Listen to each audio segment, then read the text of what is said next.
All right, what's going on, everybody? Welcome to this DraftKings, baby. We call the sweat. I am Emerson Lotiza. For the next hour, we are here to assist you with all your DFS and sports betting needs. We will do it on the professional basketball court, plus some sticky puck and lots of it. But we'll get after it here on a Thursday with some Thursday night football. Packers and Cardinals, you may have heard, kicking off week 8 around the NFL. We have a panel here to talk about it. DraftKings contributors, Pierce Dietrich, Reed T. Fowler, Kenny Ducey. Friendly reminder, there's a Millie Maker for this one available right now in the DK lobby. $20. That's all it'll cost you to enter. Winner takes home $1 million. Reed, who are you going to captain tonight in the showdown contest? It's going to be Mercedes. No, it's not. Oh, come on, you coward. Coward. I know. Cowardly move. I'm actually going at the exact opposite. I'm going at the very top in Kyler Murray at 18K. Like, this correlates with the D-Hop stack that I want to play. I know D-Hop's coming in with a little bit of an injury, and I'll get to that in a little bit. But Murray's got 7 touchdowns in the last 2 weeks, right? A far cry from only a few in the first 5 weeks. And that ranks 4th, right? Excuse me, the last 2 weeks. And he's got a 75.9 red zone passer grade on PFF, which ranks 4th. And we've seen what it does, right, in terms of your fantasy outlook when a guy like Aaron Rodgers or Kyler Murray pass a lot Matt Stafford in the red zone. That's what these guys are doing. I know James Conner is there. He's getting all of those red zone touches.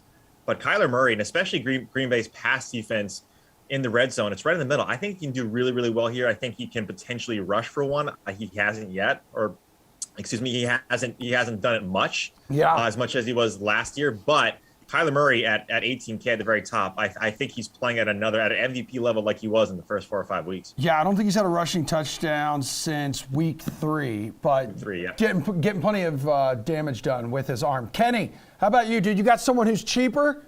Yeah, I do. Look, I really like some of these secondary and tertiary options on the Arizona Cardinals in terms of going with my captain. And this is going to be sort of, I wouldn't say a homer pick. I have no connection to the Philadelphia Eagles, but I really do like this guy. And it's Zach Ertz at $6,300. I really think that the targets don't lie here. It's 6 targets in his debut. I think that we're only going to see him get more acclimated into this offense. We saw last week that he's very, very, very capable still. He's not washed up. He's very talented, just didn't get the ball last year, and people sort of forgot that he's still a good tight end. Kyler Murray wants to throw to him, and I think that he's going to be open as a safety valve. The Packers might be showing pressure on Kyler Murray to compensate for their bad secondary. That could leave Zach Ertz open over the middle of the field in short yardage situations.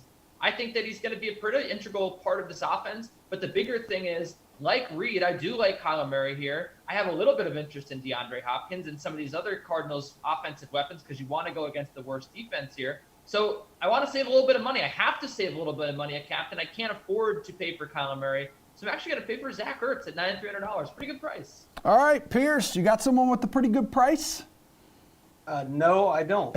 Let Kenny chase the secondary, the tertiary. He can go after the quaternary as well. I'm going to stick with the primary and go with Reed and pay up for Kyler Murray in a great spot. Finally, we get to attack this Green Bay secondary that's missing J.R. Alexander. It's just they play weak opponents. We've never really been able to exploit them. You got Kevin King might play, or it could be the guy who couldn't beat Kevin King out of a position. That's a pretty terrible secondary. Green Bay should be able to put points on the board. That's going to force Kyler to be a little bit more aggressive, at least not conservative, at least not running the ball and taking it easy in the second half. We're going to see probably a little bit more rushing. He does have the 4th best odds to score a rushing touchdown. His player prop odds numbers are really through the roof. 277 passing, 28 rushing, 2.5 passing touchdowns. The ceiling here, I just don't see how you can pass it up. You got to find the money elsewhere. You've got to get him in your captain spot. Yeah, he's totaled 17 rushing yards, though, just over the past 3 games. Kenny, where are you looking for some value, dude? I like A.J. Green. I know that, again, I did hint that I like a little bit of tertiary, secondary options. I'm also now remembering that I thought you were going to ask me who I'm stacking with. So yeah, you could do that too. I mean, whatever, man. Let's talk about the value here, because I'm really excited about the value. Obviously, everyone is, because the Packers are missing so many names. But I think the guy that could go overlooked here is Robert Tonyan. And I think that ultimately he will be the guy for Aaron Rodgers. It won't be Randall Cobb. It won't be Allen Lazard. Tonyan is the guy that stepped up on primetime before for Aaron Rodgers. He's been a reliable receiver. And coming off a pretty good game, a 13 DK fantasy point game last week, we know he's talented. We know he's trustworthy with the ball in his hands. It's just a matter of when he gets thrown the football. Obviously, the Cardinals are a very good secondary, a very good defense accomplished. They're not going to just let, the Aaron Rodgers top target get open a bunch. But I think if you're going to take a value option, you're probably looking at one of the players on the Packers, just given all these injuries and given the fact that you don't need much out of Tunyon at $4,600 to make an impact. But I think that is the guy that I'm going to land with here on the Packers. I'm going to fade the St. Browns of the world and the Lazards in favor of Tunyon. Yeah, with so many key receivers sidelined, you would think that he would get a nice little chunk of the pie tonight. Third on the team in targets. Pierce, you got some value? Chase Edmonds. He's not going to save you a bunch, but he is on the cheap side. Green Bay last season, 30th. When we're talking about giving up fantasy points to receiving running backs, they're 21st this season. They haven't improved. It's just that they played the fourth easiest schedule. They don't guard running backs out of the backfield. Chase Edmonds is going to be in a great spot. We would like to have seen him be a little bit more active recently. Same thing with Kyler Murray. You talked about always not running the ball. He doesn't have to run the ball because they're not playing competitive games. But in the competitive games, Murray will run and Edmonds will run routes. You look at the Los Angeles game, he ran over 20 routes. You look at the game against Minnesota, again, he ran over 20 routes. And then also, if you want to think or buy into the fact that maybe Kyler Murray's shoulder is not 100%, well, if his shoulder isn't 100%, he's not going to sling the ball downfield. He's going to go to a lot of the smaller A-dot routes, and that'll be Chase Edmonds. Okay, Sweet Tea Fowler. Yeah, I know Ducey is grinding NBA and World Series right now, but Alan Lazard is out. So I hope he's not chasing a guy like Alan Lazard. He's been out he's close contact with Devontae and he's not vaccinated. So it's not going to obviously make it in time. But to his point, I think Tunyon is definitely there. We saw Tunyon, get these 2 or 3 touchdown games. And I think that's where the value, and Kenny's onto something, right? The value is on the Green Bay side with a lot of the high price guys on the Cardinals. I think A.J. Dillon at 1,400. Look, I get his last week was not great, right? 18.9 snap share. But his 3 weeks previous to last week, he averaged around 38% snaps. And we saw what he was doing, right? He was cutting into Aaron Jones's workload. And it's less about Aaron Jones losing snaps, more about let's keep this guy healthy because we're actually a really good team right now. But he's a guy, look, if all of these receivers are out, we're talking about Adams, Lazard being out, all these targets open, Aaron Jones potentially in a huge workload. You don't think that the Green Bay Packers are going to go back to their, the guys that they know can start and play well, like a guy like A.J. Dillon? We've seen a guy like Aaron Jones, too, work out in the slot, out wide, 8 snaps with both of those guys in the lineup for Aaron Jones lining up out wide and in the slot in the receiver role. So who knows? Maybe we see a couple of these guys or a couple of the running backs on the field at the same time. And A.J. Dillon, look, $1,400. This guy was up to I know it's on the main slate, but he was up to high fives a couple of weeks ago. And so I still think that he's still a guy that they want to factor into this offense. Yeah, we still got to see, too, if MVS is going to be activated tonight. Right. I believe the Packers have until, we talked about it last night on the Sweat, Reed, but the Packers have until 4 o'clock today to decide that. So everyone watching, keep an eye on that. Okay, Pierce, let's go over to the DraftKings Sportsbook here, dude. What's your favorite player prop tonight? I'll stick with my value play. Chase Edmonds over 22.5 receiving yards. I already mentioned that Green Bay struggles against receiving running backs. Their hands are going to be full with this receiver core, so Edmonds is not going to receive much attention whatsoever. He's averaging 24 receiving yards per game. And in a lot of those games, as I mentioned, he didn't really need to be that active. There were games where they had a lead. They didn't really have to pass to the receiver out of the backfield. He didn't need to play all 4 quarters. And then even if the volume's not there, which it might not be, a player like Chase Edmonds is explosive enough that he can get there in basically one play. All right, yeah. It sounds like someone agrees with you. Reed, what's your favorite player prop tonight? Perfect timing. That is really cinematic beauty right there. Just punctuating Pierce's point. It's going to correlate. DeAndre Hopkins over 63.5 yards. Look, I know that he hasn't reached this in the last 2 weeks, but this is his lowest total on the entire season. This is a primetime matchup. I know he's dealing with a hamstring injury. I think the reports where he was a game time decision are going to work it out pregame. This is a big matchup, right? 2 primetime teams in a primetime game. 6.7 average targets on average this season. I think he goes above that, and I think he can easily get you 80 and 90 and a couple of touchdowns. Kenny, where are you looking on the DK Sportsbook for a player prop? Yeah, this one I really, really like. I like Aaron Rodgers to throw an interception at plus 175. I think these are fantastic odds, and I know he's only thrown 1 since he threw 2 in the Packers season opening loss to the Saints. But the Arizona Cardinals second in passing DVOA. You talk about a team that is 12th in interception rate, 4th in takeaways per game, and Aaron Rodgers is not going to have the luxury of throwing to his more accomplished, his more experienced receivers. I think you could get some wrong routes run here with some younger receivers. Maybe Amari Rodgers runs the wrong way on a play. We don't know, but the bottom line here is Aaron Rodgers is definitely going to not have his best weapons here. He's going to struggle a little bit through the air. I think he could throw an interception here against a very, very good defense at picking off passes. Let's go slate-approved pick time here, dudes. I just need your favorite Thursday night football bet on the DK Sportsbook. Fowler, go ahead. Yeah, Murray over 2.5 touchdowns. Packers defense in the red zone ranks 16th, and they just can't. I mean, Eric Stokes as well on the Green Bay side. He's a rookie. He's probably going to be shadowing a guy like D-Hop. So I'd say 2 of those go to D-Hop. All right, young Kenneth. I think you're muted, dude. Nope. Go ahead. Try it. And 3, 2, 1. Go ahead. Slate-approved pick. Nope. Reed is right. That's the slate-approved Pierce. Go ahead, dude. Slate-approved pick. Best bet tonight. Aaron Rodgers over 9.5 rushing yards. That's basically one scramble. We know that he doesn't have his receivers, so he's going to have to try to look and find people open, make things work on the ground. Look at his last 2 games. He's gone for almost 20 rushing yards in both games. What's the theme in those 2 games? He faced teams with pretty good pass rushes. Oh, by the way, Arizona also has a pretty good defensive line. He's going to scramble. He should easily get over this 9.5 rushing yards for Aaron Rodgers. Come on. Yeah. Maybe Kenny's slate approved was something about Zach Ertz. Maybe over 3.5 receptions at plus money. Maybe over 33.5 yards. Maybe that's it. I don't know. Give us a thumbs up, Kenny. Kenny, dude, you're not there.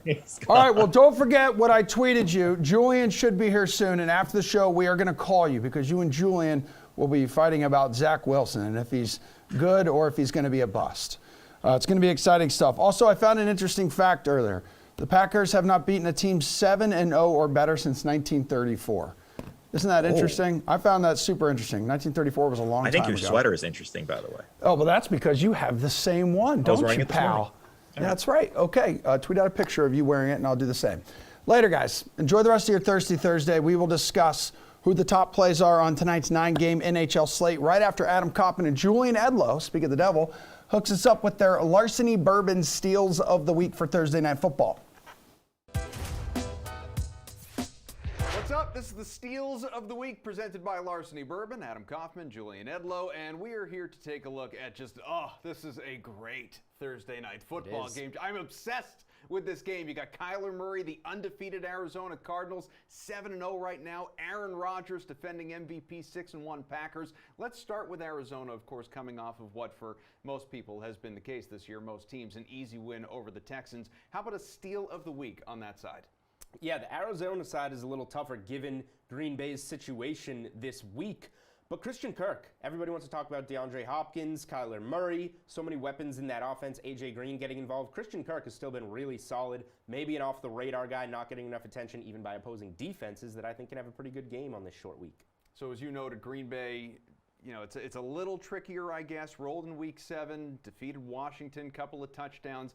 Do we have, for this steal, is it value receiver that you'd be looking at in this situation? You've got Robert Tonyan, who's been a guy that Aaron Rodgers likes to look to in the red zone for touchdowns, especially now you would think with Devontae Adams potentially off the board. Robert Tonyan at $4,800 makes a lot of sense. The Green Bay passing attack is going to be where we find our value. All right, very good. Thanks for being with us, and enjoy this game. The Steals of the Week presented by Larceny Bourbon. Where do we line up to watch? Let's get together.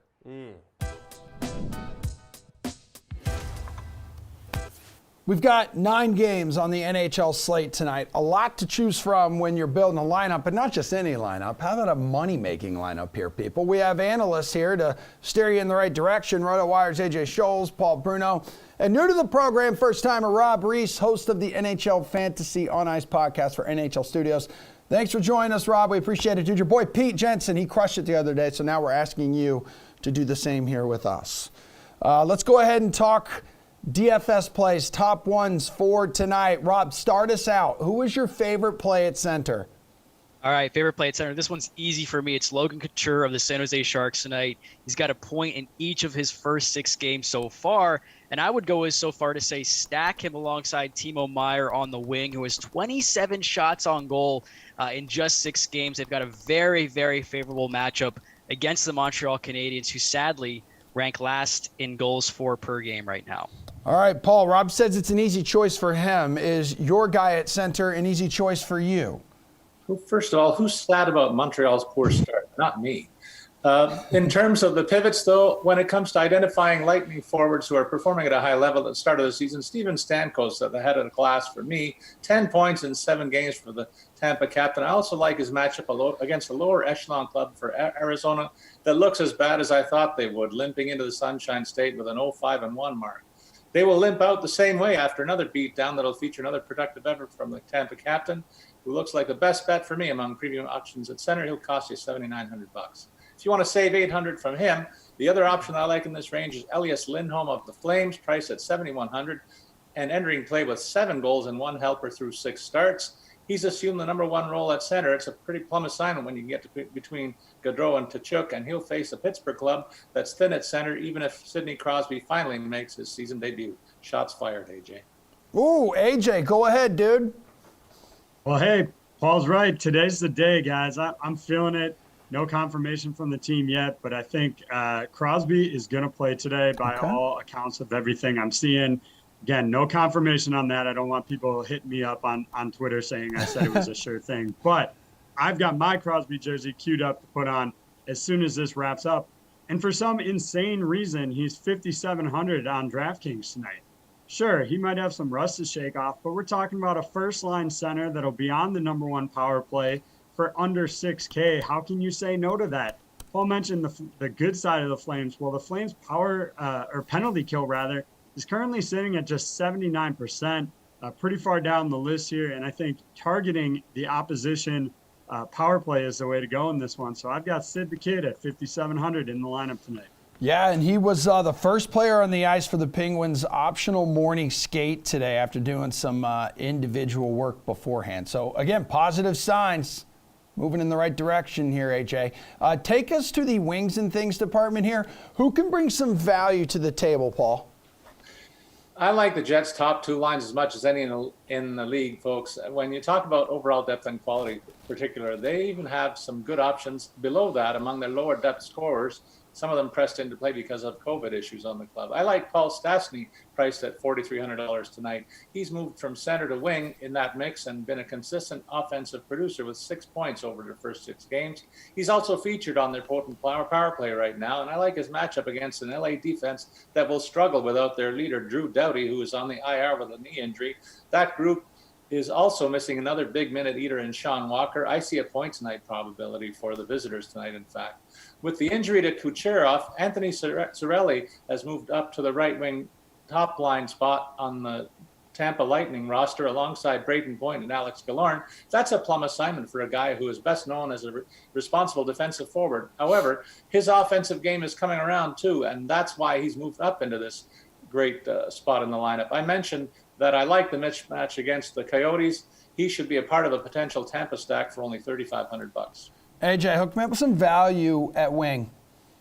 This is going to hurt me so bad. I hate to agree with Paul, but I'm also targeting Anthony Cirelli tonight at $3,500. And look, if you want to spend even lower for the Lightning, look at Matthew Joseph for $2,500. He's the guy that's going to slide in to the other spot on the wing with Steven Stamkos here. But Cirelli, for me, is kind of the main target.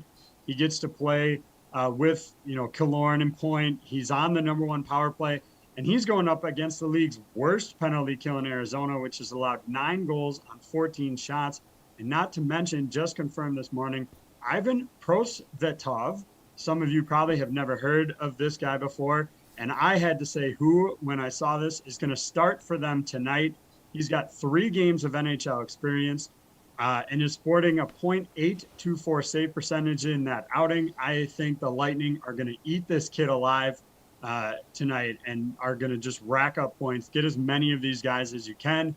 And I think Cirelli is one of them that you have to look at. Hey, Rob, hook me up with a winger here. He's got a lower salary. He's going to make for a good value play. Yeah, I'm going to go with the lesser rostered type play here, and it's Troy Terry of the Anaheim Ducks. He's got a great start with 7 points in his 6-game season so far. Beyond that, their opponent tonight, the Buffalo Sabres, they've just been a little too hot. I'm getting suspicious of Buffalo. They played nicely at home, 4-1-0 in 5 games, but on the road, they dropped one. I think the Ducks take this one tonight. And Troy Terry playing 15-plus minutes per game, over a point per game. I like that player a lot for value. All right, as for the Blue Man crew, which defenseman needs to be in your lineup, in your opinion, AJ? Well, the top defenseman in the league in shots right now is Oliver Ekman-Larsson for Vancouver with 28. That's the same amount as Toronto's John Tavares, and they're tied for 4th in the entire NHL. So you get just a ton of volume out of him. Hasn't converted a ton, just 2 points to start the year. But at 5,600, I love the volume options here. Playing a suspect Flyers defense tonight, and Philly's also coming into this game. Second game of a back-to-back while they're on a Western Canada swing here. So a lot of travel, a back-to-back. I think it's a prime opportunity for Oliver Ekman-Larsson to get some points on the board. Rob, which D-man you targeting? I like Bowen Byram of the Colorado Avalanche. He got promoted to the top pair alongside Kel McCarr, who is maybe the best defenseman in DFS and fantasy format season long as well. So Bowen Byram assists in consecutive games. He's got 5 points in 6 games. And this is a big statement game, I think, for Colorado tonight, who's been off to a slow start. So you're going to get a better price there for Bowen Byram. Okay, Paul, how about you?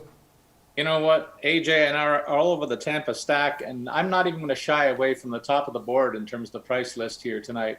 There's a couple of high-end options, but I like Victor Hedman to factor into the aforementioned Tampa stack. He's the most expensive blue liner on the DraftKings board at $7,700, but also the tasty matchup. I can't avoid it, so I go against my normal trend of fading defense and going big here. Another high-end blue liner to consider, in fact, is Brent Burns, who's also shown flashes of returning to a player he was a couple of years ago as the NHL's unicorn, a defenseman who is so central to his team's offense when he's on the ice.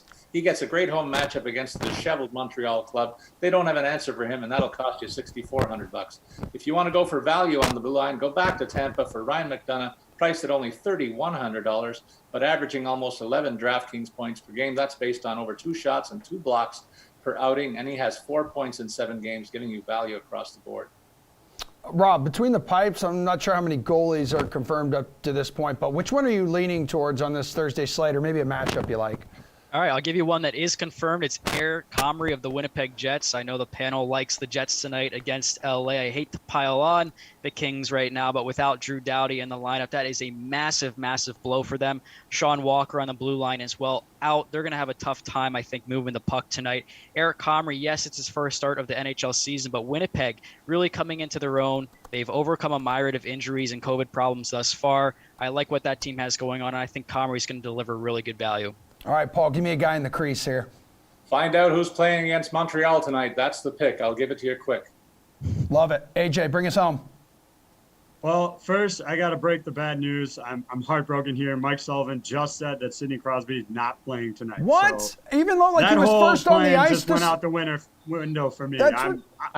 I don't even know what to say at this point. He was teasing us. He was first on the ice. He was getting individual workouts in. What's going on, Sid the Kid? Come on. I know. He lined up with the first unit, power play unit yesterday, was taking rushes with the first line. I'm just devastated here. But back to goalies. The Lightning are minus 320 to win this game on the DK Sportsbook for a reason. In addition to their PK problems, the Coyotes are scoring just 1.83 goals per game, second worst in the league. It'll probably be Vasilevsky tonight, but even if it's Brian Elliott, just take the Lightning goalie in this one and ride away with a win. Okay, good stuff, guys. Thank you very much. Rob, you're one of us now, dude. We'll see you next week.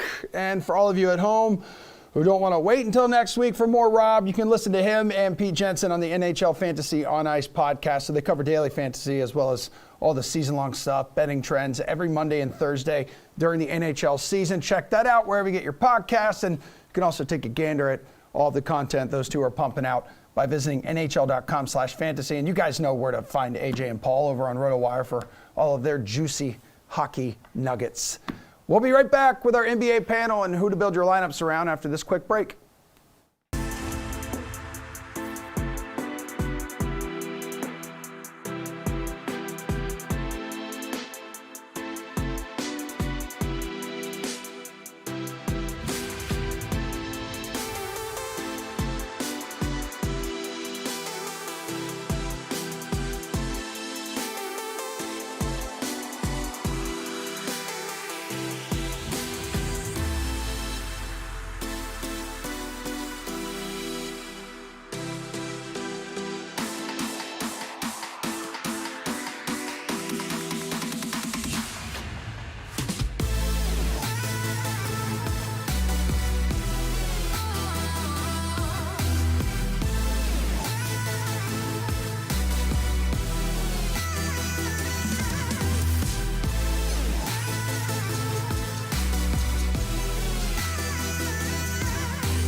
All right, everyone, I'm very excited now that we are going to be talking about basketball, professional basketball, the NBA. DraftKings contributors Nick Fryer, Gary Thorne, RotoWire's Alex Barutha here for some NBA building blocks. Who are your favorite DFS plays at these positions on tonight's 6-game NBA slate?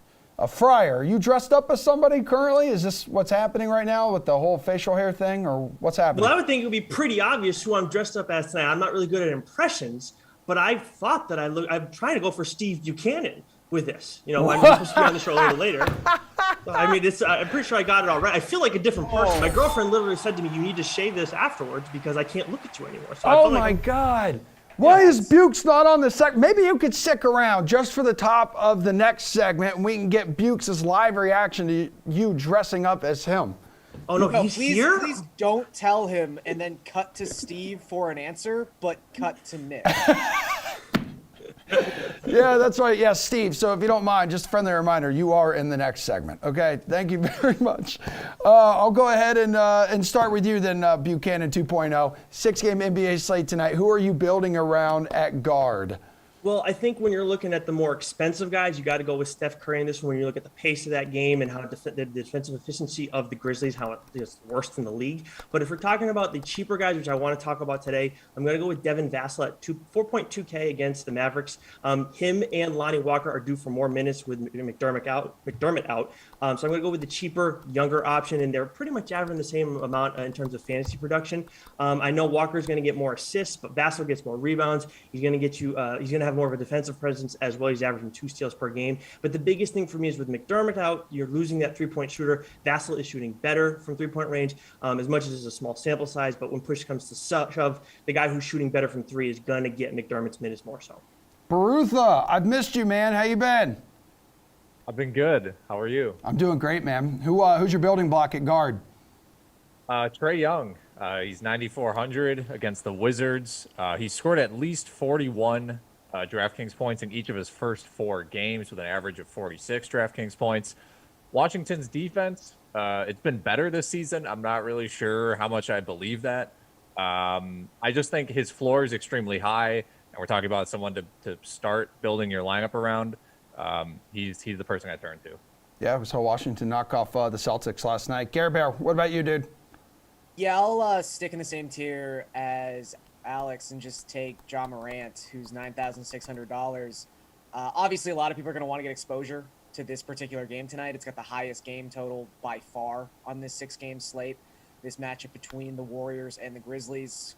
Memphis has just been an over machine so far this season. They don't play defense. They're amazing at scoring the basketball. Didn't quite come to fruition last night against Portland, but Morant in particular has been incredible, and it's actually kind of eerie how similar his production has been to Steph Curry's through the first 4 games of the season. They're both averaging 1.5 DraftKings points per minute.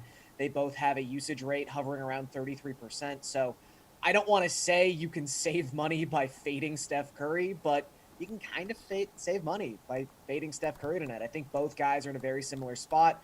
I think they're going to have a similar level of production, and Morant's just about $1,300 cheaper. All right, what about your favorite forward play? Talking DFS here, Alex. Well, we mentioned him already. Devin Vassell against Dallas with Doug McDermott out. Vassell played 35 minutes in that overtime game against the Lakers, and he's averaging exactly 1 fantasy point per minute with McDermott off the court this season. Like we mentioned, if he's going to play 30-plus minutes, getting him at $4,200 is a steal. Garion, how about you, dude? I'm going to say Tobias Harris at $8,700, and I actually think he might be more intriguing if Embiid actually plays, because I think if Embiid's out, everyone's going to use Tobias Harris. If Embiid plays, maybe his ownership goes a little bit under the radar, and it's been interesting to see how this Philadelphia team has operated, 1, without Ben Simmons, and 2, clearly with a not 100% Joel Embiid. Through 4 games, it's actually Harris, not Embiid, who leads the team in field goal attempts per 100 possessions and rebounds per 100 possessions. It just doesn't seem like Embiid's right now, and he's not playing up to his full potential. Heck, Tobias Harris actually leads this team in assists per game and potential assists per game. He is kind of the fulcrum of their offense right now. So again, he's going to be the chalk, and he's going to be amazing if Embiid doesn't play. And if Philadelphia was going to sit Embiid out at any point, a game against Detroit might be the game to do that. on a Thursday. It's fine. No one's going to notice. But I think I like Harris even more if Embiid actually does end up playing. Nick, who's your favorite forward play here on the DraftKings slate tonight? So I like DeMar DeRozan if Zach LaVine doesn't play, but it's a little caveat there. But my absolute favorite one is going to be Desmond Bain. He's still at 4.9K. Gary talked a little bit about why John Morant is a great pick at guard tonight, and I do agree with him on that front. But Desmond Bain, obviously a little bit cheaper at the forward position. And I know he got that little eye laceration last night, but even if he's a little visually impaired tonight, we know that Bain was born in the dark, so he's going to be fine.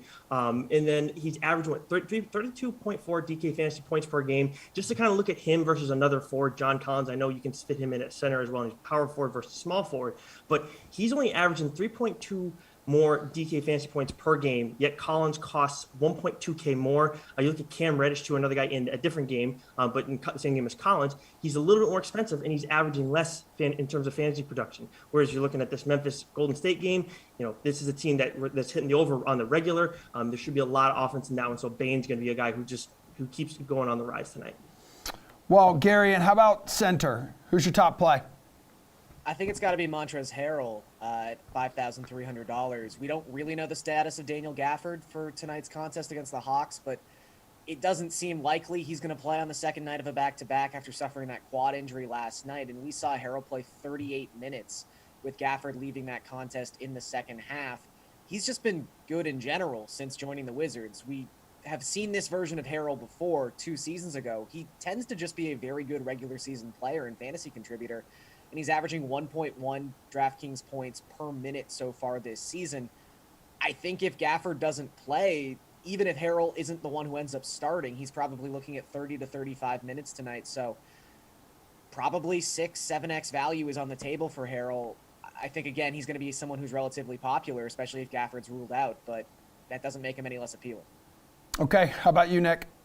I'm going to just echo what Gary said. Although I do care a little bit if Gafford does end up playing tonight, although it seems like that's not going to necessarily be the case. And I know the Hawks have done pretty well, or I guess centers haven't done quite as well against the Hawks so far this season, but centers hadn't really done much against the Celtics until last night either. And then, of course, we saw what Harrell did when he got those extra opportunities with Gafford out, 25 points, 11 rebounds, 45.25 DK fantasy points. So the minutes should be there. So no matter what, even though centers haven't done as much against the Hawks, I think that Harrell's going to get plenty of opportunity in this one. Yeah, third fewest fantasy points allowed to the center position on just short little sample size, 4-game stretch here. Alex, what about you, dude? Well, my pick was Montrezl Harrell, but I will say that Montrezl Harrell is a notably bad defender, and that's why he wasn't getting on the court a lot last season. So I think you could actually play Clint Capella as well in this matchup. I think there'll be a good opportunity for him. I also wouldn't mind if you're trying to kind of curb the ownership rate, maybe going Steven Adams against Golden State. Obviously, his rebounding would be great against them. But, yeah, I think it's Harrell. I think he's the obvious play here. Let's go to the DK Sportsbook first, real quick before you guys take off. Which bets are you going to kind of build around and hopefully you build up a nice little bankroll with? Garion? Yeah, I'm going to stick with that same game. I'm going to take the under 225.5 in Hawks Wizards. I think this is a line that's still kind of based upon what these teams are perceived as or what they've been in the very recent past. I mean, we've seen this particular matchup be an absolute barn burner time and time again in recent seasons. However, the Hawks are kind of playing like the absolute antithesis of an over team. They have a suffocating defense, and they're playing at a glacial pace, one of the slowest paces in the NBA. And actually, when you look at these two teams together, 2 top 10 defenses by defensive rating so far this season. I agree with Alex. Maybe a little bit of a mirage for Washington's side, but still, that's what the numbers say right now. Both are bottom half of the league in pace, and both are 1-3 to the over so far this season. So I just think this number is a little too high considering what we've seen from these two teams so far this season. I think it's about more reputation than statistics, so I will take the under. Alex. I love player props. So specifically threes and rebounds today. I'm going Jakob Poeltl over 9.5 rebounds at plus 145. He's averaging 10.8 rebounds in 32 minutes per game this season. He's going up against the Mavericks. The Mavericks have given up the 3rd most rebounds per game in the NBA. I like them getting plus money on this. We mentioned the Spurs are a little short-handed with McDermott out. Maybe I maybe Pearl gets a few more minutes because of that. But I just think going up against a team that is just giving up tons of rebounds, Pirtle's a great option because he's kind of the man inside there. Okay, Nick, last up. Let's go. I'm going to go with the over on Grizzlies Warriors tonight. It opened up at 233. Now it's at 229. It's at 229.5 today. As we mentioned earlier, Memphis is the worst team in terms of defensive efficiency, second best in terms of offensive efficiency. I know they're middle of the pack in terms of pace, as are the Warriors. The Warriors are seventh in pace. They're middle of the pack in defensive efficiency, and they're also seventh in offensive efficiency. So there should be plenty of points to be had. I know that the Grizzlies are averaging 116.5 points per game. The Warriors are averaging 115.25. So if that maintains itself, then we should end up being fine tonight, and they'll hit the over.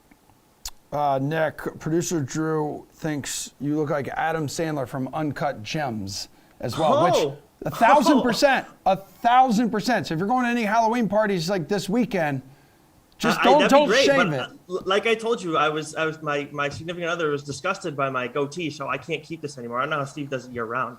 Maybe I do. Actually. All right, well, stand your ground, dude. Only a few more days left in October. You've got this. Thanks. Adios, guys. Although, Steve, if you want to stick around, please, we'll have you. We're going to wrap up the show with some NFL Chase or Fade when we come back.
All right, everybody, we got a little more than 10 minutes left in the show. We're going to bring everybody home with some Chase or Fade around the NFL. Julian Edlow is not here. He loses power, and he acts like all of a sudden he can't function in life anymore. But, right. Yeah, we do have Jeff Ulrich here. We have Steve Buchanan here, and we also have Steve Buchanan here. Steve Buchanan, the real one, or I guess will the real one stand up? Bukes, can you take a guess here at what Nick Fryer, who he's dressing up as for Halloween? I mean, he looks really dumb. I would also say unattractive. If it's supposed to be me, then he did it, really wrong. Like he's way off base. Not even close. What are you supposed to be? The professional version of you, I guess, not wearing, a hoodie and a snapback today on the show, wearing glasses and everything, trying to look good. Nobody cares how you look if all the information is good. All the information I give is good. You never give good information. You have a really boring background, a dumb shirt. Glasses look terrible. So I mean, if you're going for classy look, I'm more distracted by your dumb looks, and then I'm not listening to what you say. I think you look great, Nick. Don't Thank you, Jeff. I appreciate it. The fact that you're criticizing me, everybody else thinks I look like you right now. This is going for you, the more attractive professional version of you. The fact you keep insulting, you realize you're just insulting yourself, right? No, I'm not at all. I don't know about that. Get off the show. You're contributing nothing. We want to talk football. Just leave. All right. Nick, you have to go shave that thing. Otherwise, your girlfriend's going to leave you. So good luck He does not have a girlfriend. I will promise you that. Especially looking like that. Oh, you want to throw glasses on? I'll throw glasses. Look how attractive I look. Oh my God, you kind of look just like Nick. Wait. Oh yeah! Oh my God, they're twins. All right, producer Drew says we gotta go. Oh, yeah, we're doing put up your bukes. All right, Jeff Ulrich is here somewhere. We are going to do some chase or fade around the NFL. Thanks, everyone. We had some time to fill, and those two love each other. So agree or disagree with the following statements here, dude. We'll start with tonight. Steven, you fading the Packers this evening. No Adams. Lazard is out. MVS is likely going to be a game-time decision. Oh, and their defensive coordinator is out as well.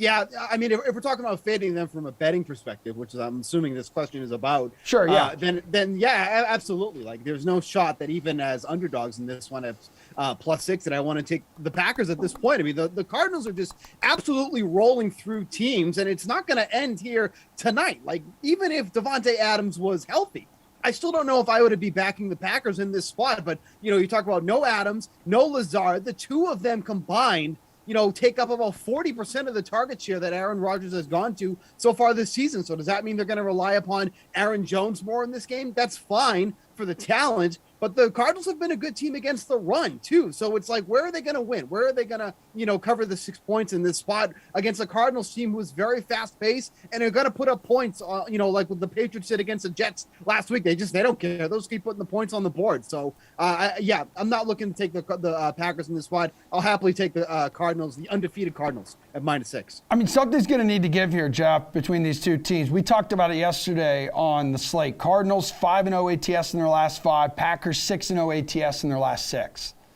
I was a little worried we got the wrong Steve Buchanan on and you kept Nick on. But now that Steve's given his horrible take, I know that's the real Steve. So we're good there. Because Steve's wrong. The Packers are a great bet here at +6. Who cares if they don't have Davante Adams? This Arizona team absolutely will give it up on the ground. 5.0 yards per carry. Aaron Jones can win this game for the Packers, at least in my opinion. They're using him more in the pass game. Obviously, he's a high-end runner, great yards per carry average too. Green Bay's a very good run team. Okay, A.J. Dillon didn't do anything last week. They will insert him a little bit more in this game. I think a pair like Randall Cobb, Aaron Rodgers going to get up for this spot. Arizona's good, but let's not forget. I mean, this is the NFL. Detroit was ahead of the Rams for a bit last week. The Cardinals just about lost to the Jags a couple weeks ago. Yep. I think +6 is not giving the Packers enough respect here. Their defense has held up very well without Jerry Alexander, and I'm very interested in them on the spread. Maybe hold on a second. Hold on. So Jeff is saying that the Cardinals are going to give it up on the ground, okay? Yeah, they've given up less, a little less than 5 yards per carry, but they've also faced one of the lowest rush attempts against it because teams are constantly playing from behind. The Packers are going to have to throw the ball in this game because they're going to be behind. You think they're going to keep running with Aaron Jones when they're behind?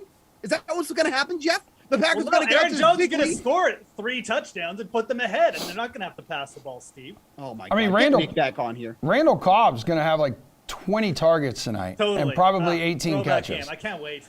Yeah, how about this though? Cardinals have played 3 opponents who were in the playoffs last season, and they've beaten all 3 of them by an average of more than 21 points. All 3 of those games were on the road too. Well, you were on my team here, pal. No. All I'm doing is I'm playing right in the middle. I am very unbiased. I am proving your points and also proving why they are wrong. So moving on to Sunday, are you chasing Jamar Chase again this week against the Jets, Jeff? I mean, why would you fade Jamar Chase at this point? I mean, realistically, the usage is there. He's being used in all different sorts of packages around the scrimmage, downfield. And oh, by the way, he's playing the New York Jets. I don't know if you've heard, but they're not very good. They're just bad at everything. I'm not even going to throw out stats. It's just the Jets. I mean, that's it. So Joe Burrow and Jamar Chase definitely have a special connection. Jamar Chase, to me, looks like the second coming of Antonio Brown out there right now. The only worry here is Joe Mixon gets off and goes for a couple 40-yard touchdown runs, much like Damian Harris did last week. So that's a concern, I guess. But I don't think that necessarily means you should just not look at Jamar Chase in the spot. The only thing that's going to keep him down at this point is just a really low volume day. But as we've come to see, trying to predict when that's going to happen, like if you faded Cooper Kupp last week because the Rams are 14-point favorites, that didn't really work out too well. So there's really nothing here that says you shouldn't be looking at Chase. He's probably going to have another big day. Bukes, can you give us any reason at all to fade this kid? No, there's really no reason at all. And Jeff just brought up, if you faded Cooper Kupp last week, the smart build last week, and this could be the case this week, is you take Joe Burrow, you pair him with Chase, and then you also put Mixon in the lineup. If you saw the winning lineups last week, it was Stafford, Henderson, and Kupp. It's okay to do that for teams that you think are going to absolutely blow out other teams. This is one of those types of scenarios. But Jamar Chase, you look at his air yards, he's in top 10. He's sandwiched in between Stephon Diggs and Cooper Kupp. Those are two monster names, and that's who Chase is in between when it comes to air yards. He's averaging about 15 yards average distance to target on his target so far this season. He's getting downfield, he's making the catches, he's scoring. His over-under props for touchdowns this season, I think, was 5.5. He's already blown past that. That was a joke. Hopefully you got on that. But it's funny because for as bad as the Jets have been, they've actually allowed the third least amount of receiving yards to wide receivers, which is amazing when you think about it. But there's no reason to be fading Chase. What a weird question. No, I'm not going to fade Chase. Why would anybody? Oh, producer Drew. Shots fired, dude. Yeah, I don't care. I don't care if Drew heard me. It's a weird question. He hears Drew. you. He's in the back. He's producing question. the show. He heard you, and so did Nick Fryer. Good. Chase or fade. The Browns can get another win if Case Keenum is under center against the Steelers this week, Bukes. I mean, I don't know. Did he really impress you last week? He had no running backs. Ernest Johnson had a great game, way better than I think a lot of people expected. But, Keenum was held to under 200 passing yards. They didn't really need him to go out and have that game. I mean, the Steelers are they're just not a good team. There's nothing they have a very good shot. That Steelers offensive line is absolutely in shambles. And that's one of the biggest things here for me. And coming into the season, that was one of the strengths for the Browns, right? Is how good they were going to be defensively. So really all they have to do is just, stay in this game offensively, just continue to get pressure on Ben Roethlisberger, and they should be able to coast, really. There's not a lot that the Steelers are going to throw at you that you're worried about. And another thing, too, is that the one area of the Browns that is not injured is their secondary. So that is still intact, and that's been one of their strong points. So, can Case Keenum do well in this matchup? I mean, he'll be okay. I mean, it's Case Keenum. But I this is not something I'm looking to go out of my way to play him, if that's what the question is. Okay, Jeff, how do you feel about this one? Yeah, I mean, can Case Keenum pick up another win? Yeah, absolutely, he could. But I mean, I can also have chocolate ice cream for breakfast, right? I mean, lots of things can happen. I don't want to pump the Steelers' tires too much here. Like Steve said, they're really not a good team, but they do have some good components. They get a lot of pressure on the quarterback, 7th in sack rate. They've held up okay against the run. I don't know if I want to trust the duo of Case Keenum and Ernest Johnson 2 weeks in a row. It was a nice story, but as we've discovered, Denver, maybe not the powerhouse on defense we thought, because they've looked really, really bad the last 4 weeks. So I would venture to say that, again, I don't really want to bet on Cleveland here. I think the play is the Steelers plus 3.5. You look at when these two teams played last year, the Steelers blew them out 1 week. We'll just write that one off. But the other game was a 2-point win for Cleveland. I see another very similar game here. Both these teams are going to be playing slow. They both have good defenses that are probably going to be limiting red zone opportunities. I think 3.5 is too big for either of these teams. So I would just take the Steelers at the points there. All right, dudes. Chase or fade here. The Titans continue to roll and take a commanding lead of the AFC South and beat the Colts. Jeffrey. Kind of wish Steve had gone first on this one. I like the Titans. I really do. I think they have a very, very good shot of winning the AFC conference this year. It's wide open. They have one of the best skill players in the game, and Derrick Henry can take over a game and just flip the script in any game at any second. They've got A.J. Brown. Their defense is probably going to get a little bit better, and it's getting a little bit healthier. This does feel like a trap spot, though. And I'll be dead honest. Like, the Colts, not really a team I love with Carson Wentz, but they've played really well the last few weeks. They're running Jonathan Taylor well. The offensive line is holding up. Their secondary is getting a bit better with Xavier Rhodes. I'm going to lean the Titans here just because that's my team. It's biased. It's a little bit biased. I think the Titans are the better team, and at plus money, I got to take them. But this is one that I'll be honest, it scares me. I'm probably just going to lay off because I think the Colts coming in with a lot of momentum, and they're a better team than people give them credit for right now. Yeah, Steven, Titans are hot, and it would seem like they would cool off maybe a little bit, from the Bills and Chiefs games.